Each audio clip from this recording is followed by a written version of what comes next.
Doctor बाबा साहब अम्बेडकर द्वारा लिखित संविधान में निर्मित लोकतंत्र की व्यवस्था कायम कर यहाँ बौद्धों का राज स्थापित कर दिया जाए। और बौद्ध सिर्फ बोध गया नहीं, मां बोधि विहार मंदिर नहीं, छत्तीसगढ़ का सिरपुर भी मुक्त कराया जाए, जहां आज भी हमारे हजारों बौद्ध दफन है, वो भी मुक्त कराया जाए। और दूसरा तरीका है जो इस देश की प्रथा रही है, व्यवस्था रही है, जन आंदोलन के माध्यम से इतना बड़ा आंदोलन खड़ा किया जाए कि यहाँ की सरकारों के प्रशासन के चूड़ हिल जाएगी कौन लोग हैं, लेकिन हम नहीं कर पा रहे हैं। मैं एक आंदोलन याद करूंगा, यहाँ तमाम साथी बैठे हैं, यहाँ शंभू भाई भी उस आंदोलन के साक्षात प्रमाण है, हमारे साथी नागपाल जी प्रमाण है और तमाम साथी यहाँ खड़े हैं कि यहाँ गुरु रविदास आंदोलन हुआ, गुरु घर तोड़ा गया और गूंज उठी इस देश के अंदर। तो यही दिल्ली के अंदर कम से कम 20,000 बौद्ध, 20,000 क्रिश्चियन ईसाई और 20,000 से ज्यादा सिख यहाँ मौजूद थे, जिनका संबंध यहाँ की जाति व्यवस्था से मजबूती से रहा। उनको पता था कि हमारी विरासत छिन रही है और इस विरासत को बचाने के लिए यहाँ आए और एक दिन में विरासत को बचाया गया। वो तो बोध गया है, हमारे पुरखों की विरासत है, उस विरासत को बचाने के लिए क्या क्या करना होगा। अगर आप ये सोच चले हैं कि नहीं सब दिल्ली में धरना देकर उस विरासत को बचाया जाएगा, अगर आप ये सोच रहे हैं कि नहीं सिर्फ बौद्ध समाज के लोग जिन्होंने धर्म ग्रहण किया है वो विरासत बचाएंगे, तो ये भ्रम है।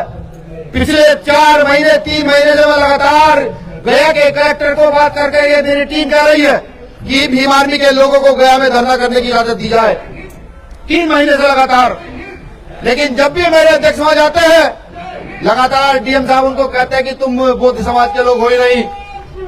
मैं बताऊं कलेक्टर महोदय को कि हमें धर्म ग्रहण किए हो ना किए, हमारे पुरखों ने धर्म ग्रहण किया हुआ है, हम बुद्धम की औलादे हैं और तुम चाहे इजाजत दो ना दो लेकिन धरना तो होगा। अगर काश डीएम साहब धरना दे दिए होते, परमिशन दे दिए होते, तो मुझे लगता नहीं कि आपको यहाँ दिल्ली में आने की जरूरत पड़ती। बिहार के गया में इतना बड़ा तांडव किया जाता कि बिहार सरकार के साथ साथ प्रदेश राज्य की देश की सरकार भी याद रखती कि इतने सारे लोग लाखों लाख खास निकल कर आए।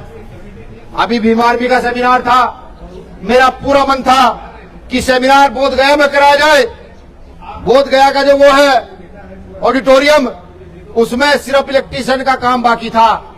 जब ये आवाज उड़ी 2 महीने पहले, जब ये शुरू हो गया कि नहीं भीम आर्मी का सेमिनार, राष्ट्रीय सेमिनार यहाँ होगा, तो उस ऑडिटोरियम में काम कराना बंद कर दिया सरकार ने कि इस पर काम नहीं कराया जाएगा अभी। और अंत समय में मैं कहा गया कि इसमें एसी नहीं है, लाइट नहीं है। हमने सोचा कैसे क्या किया जाए, क्योंकि संसाधन विहीन लोग हैं। फिर मजबूरन हमें वो सेमिनार अपना पटना लाना पड़ा। फिर भी हमारे कई हजार कार्यकर्ता जो केरल से आए, कर्नाटक से आए, जो जम्मू से आए, तमिलनाडु से आए, यूपी, महाराष्ट्र, बिहार से वो पहुंचे, वो सब लोग वहां घूमने के लिए गए। मैं सिर्फ ये कहना चाहता हूं कि क्रांति के लिए खड़े होने की आवश्यकता है। और ये भी समझ लीजिए कि अगर जीतना है तो अपना खून तो आपको देना होगा। वो खून चाहे आपको अपने बेटे के रूप में देना पड़े, चाहे आपको अपने भाई के रूप में देना पड़े, वो देना होगा। मेरे आज भी राजा वैद्यनाथ याद है कि जिसकी हत्या कर यहां से इस देश से बौद्धों का राज समाप्त किया गया, वो मेरे आज भी याद है। जब जब रात को कभी याद करता हूं, वो याद आता है मंजर, तो मुझे ऐसा लगता है कि जैसे मेरे दादा परदादा के छीने में खंजर गाड़ा गया हो, वो याद आता है। और क्योंकि भीम आर्मी के लोग हैं, पूरा देश ये कहता है कि अग्रेसिव है। साहब अग्रेसिव से पहले पढ़े लिखे लोग हैं, सिस्टम समझते हैं, जानते हैं, फिर जाकर किसी लड़ाई में अपनी टांग को डालते हैं। जब यह आंदोलन शुरू हुआ तो चंद्रशेखर आजाद जी ने सबसे पहले जाकर के पार्लियामेंट में इस आवाज को बुलंद करने का काम किया कि वहां पर ऐसा अत्याचार हमारे लोगों के साथ हो रहा है। मैं जब वहां गया, बोध गया मैं, तो एक मेरी बहन ने मुझे कहा, बहन ही मैं कहूंगा, हालांकि वो शिवा धारण किए हुए थी, कि भाई यहाँ बहुत गलत गलत काम होते हैं, ऐसे ऐसे काम होते हैं जिनकी हवा भी बाहर नहीं जाती, जिनका जानकारी भी बाहर नहीं जाती है। क्या हम लोगों को इस बात को सोचकर दुख नहीं होना चाहिए? क्या हमारे अंदर तड़प पैदा नहीं होनी चाहिए? क्या हमें अपनी विरासत को छीनने के लिए मजबूती के साथ खड़ा नहीं होना चाहिए? और अगर ऐसा हम नहीं कर सकते तो मुझे लगता है कि हम सिर्फ बुद्ध का नाम लेने से बुद्धवादी हो नहीं रहते। सीधी बात है, जो काम शांति से होगा उसको शांति से निपटाएगी बीमार भी, जो काम क्रांति से होगा उसको क्रांति से निपटाएगी बीमार भी, किसी हाल पर भी पीछे हटने का काम नहीं करेगी। मैं ये जानता हूं मेरे इन शब्दों से बहुत सारे लोगों का आघात पहुंच रहा होगा, बिल्कुल पहुंच रहा होगा, क्योंकि मैं जब जगह जगह जाकर घूमा मैंने देखा कि जो बातें मैं 5वीं क्लास की किताबों में, 4थी क्लास की किताबों में पढ़ा करता था, वो तो बौद्ध राजाओं ने यहाँ कलाकृतियों के रूप में स्थापित की हुई है। जब मैं सिरपुर गया तो मैंने देखा, जब मैं औरंगाबाद गया तो मैं देखा, जब मैं वैशाली गया तो मैंने देखा कि वो सब अंकित है, लिखा हुआ है। फिर हम अपनी विरासत को लड़ने के लिए पीछे क्यों हैं? मैं साफ कहता हूं, ये आंदोलन एक दिन में नहीं जीता जा सकता, लेकिन आज इस दिन हमने मन बना लिया कि हम अपने घर का एक कतरा खून का इस आंदोलन को देंगे। अपने घर का एक बेटा या बेटी इस आंदोलन के नाम करेंगे तो इनकी हैसियत नहीं, जो वहां पंडे पुजारी बैठे हैं, एक दिन वो उखाड़ कर फेंकने का दम हम उनको रखते हैं, बिल्कुल रखते हैं। इंतजार करना, इंतजार कीजिए, या तो इस देश में बौद्धों की सत्ता स्थापित कीजिए वही सम्राट अशोक वाली, या फिर इस देश में बौद्धों के नाम से जन आंदोलन खड़ा कर दीजिए, तब जाकर के महाबोधि महाविहार को मुक्त कराया जा सकता है, वरना दूसरा कोई तरीका नहीं है। अभी वहां हमारी महाराष्ट्र की बहनों को पीटा गया, किस लिए? जय भीम नमो बुद्धाय कहने पे कोई एफआईआर दर्ज नहीं, किसी को कोई फर्क नहीं पड़ा। क्यों? अगर वहां इसको मानने वाले, धर्म को मानने वाले लोग जाएंगे, उनके साथ अभद्रता होगी तो कोई कहने वाला नहीं है।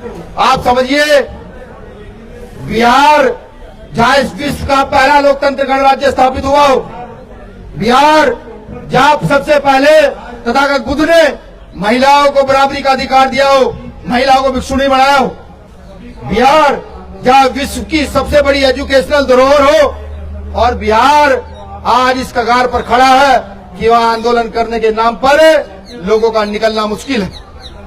ये हमें समझना होगा। अगर ये आंदोलन वाकई जीतना है तो घर से घर जोड़ो, गांव से गांव जोड़ो, जाकर बताओ कि बुद्ध क्या है, जाकर बताओ अंबेडकर क्या है, जब ये आंदोलन होगा। और इसमें मुझे कहने में कोई गुरेज नहीं है, क्योंकि इस देश में बुद्ध को मानने वाले 75 से 80% लोग शेड्यूल कास्ट के हैं, कि शेड्यूल कास्ट के लोगों ने डॉक्टर बाबा साहब अम्बेडकर के कहे अनुसार तथागत बुद्ध को अडॉप्ट किया, और 10 से 15% लोग यहाँ बैकवर्ड क्लास के हैं। जब हम जाकर बैकवर्ड क्लास के लोगों में जब तक ये नहीं बताएंगे बुद्ध का आंदोलन तुम्हारा आंदोलन है, तब तक बात बनने वाली नहीं है। जैसा मैं याद करूं, यहाँ जब मंडल कमीशन लागू हुआ तो यहाँ पर मनुवादी व्यवस्थित लोगों ने हमारे लोगों पर कमंडल यात्रा निकाली थी, ना पढ़ा तो पढ़िएगा। ये वही दौर है जब आपके यहाँ युद्ध शुरू हो रहा है, आपकी मांग शुरू हो रही है, तो बिहार में हमारे लोगों को तैयार कर हमारे ऊपर लाठीचार्ज कराने का काम कर रहे हैं। ये काम वो कर रहे हैं। अगर इससे निजात पानी है, इससे निजात पाने का एक ही तरीका है कि घर घर जाकर, झोपड़ी झोपड़ी जाकर, खोपड़ी खोपड़ी जाकर के बुद्ध धम्म का प्रचार किया जाए, बताया जाए कि धम्म है क्या।